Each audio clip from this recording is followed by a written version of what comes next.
What is up, you guys? It has been a minute. I know I haven't posted on here in like over a year, which is absolutely crazy. But as you can see, the TikTok went kind of crazy. Got back on my fitness grind. I've met a ton of cool people along the way. So we have a ton of catching up to do. But in today's video, we're gonna be going over my studio apartment tour.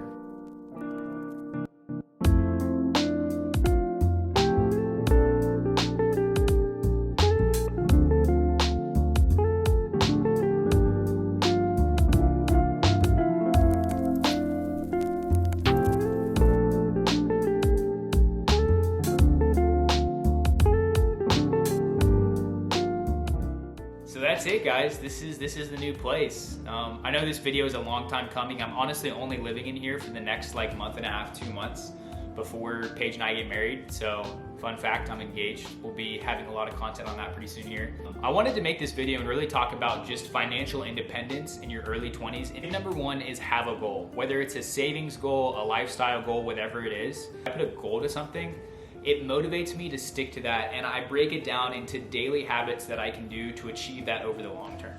That's been big for me, especially with getting engaged. You know, it was saving up for a ring, or now it's saving up for a house, or it's saving up for that nice watch. Whatever it is, find something that you want to save for and write it down like on your whiteboard, in your notebook, somewhere where you're going to look at it every day and you know that you can be working toward that. Tip number 2 is challenge yourself. For the entire month of August, I challenged myself not to spend any money on anything other than food and gas for my truck.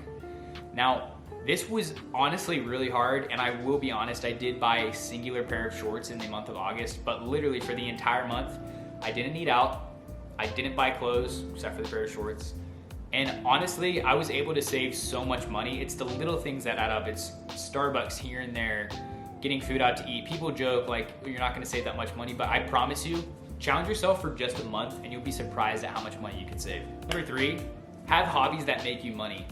I started on TikTok in May, and within 2 weeks, I had over 20,000 followers. So if you're not following me on TikTok, be sure to follow me here, as well as on my new account. While TikTok monetization really doesn't amount to a whole lot of money for me personally, TikTok is a massive tool that you can use as a funnel for your other side hustles, social media platforms, and honestly just a great way to show a brand that you are serious about building a business. At the end of the day, if you're wanting to work with a brand, they're gonna be looking at your content as a sort of return on investment and to honestly see what's in it for them. And that's totally normal. That's just how businesses work. And you might be telling yourself you don't feel that comfortable in front of a camera or you don't have anything to share. And honestly, you don't even have to use social media to make money. There are plenty of other ways you can be making money in your free time. You could drive literally Uber Eats, flip stuff on Facebook, resell shoes. There are so many different ways you can be grinding on the side. And honestly, I'm not even that money motivated. I just want to have free time. The quote that I heard when I was working my often 60+ hour weeks last year was young people often trade their health for wealth, whereas old people trade their wealth for health. And I realized when I was 35 pounds down in 1 year, wasting away, I was trading my health for wealth, and I wasn't even making that much money. And so I realized if I wanted to be healthy and have money, something needed to change. And so that's why you didn't see me on YouTube quite as much, is because I was working a whole lot. And about 7-8 months ago, I switched into a new job and started on TikTok about 6 months ago, got back in the gym, and I'm luckily up about 20 pounds. Honestly, guys, the main takeaway here is don't feel like you have to be someone that you're not. If you're in your early 20s or not even there yet, everyone expects you to struggle. It's just how life goes. I love the analogy of a farmer. To plant the seeds, you have to water them and let things grow. And every season isn't gonna be a harvest. There's a lot of work that goes unseen before you actually get to experience that season of harvest. So that might have seemed like a little bit of an old analogy. I don't know, guys.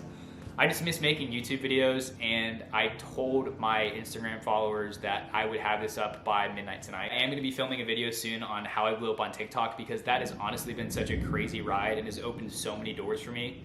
So if you're here from TikTok, thank you guys so much. You know we go live on there every day at 5:30 Central Time. Love you guys. I will be making more YouTube videos, I promise. And we will see you in the next one. Peace.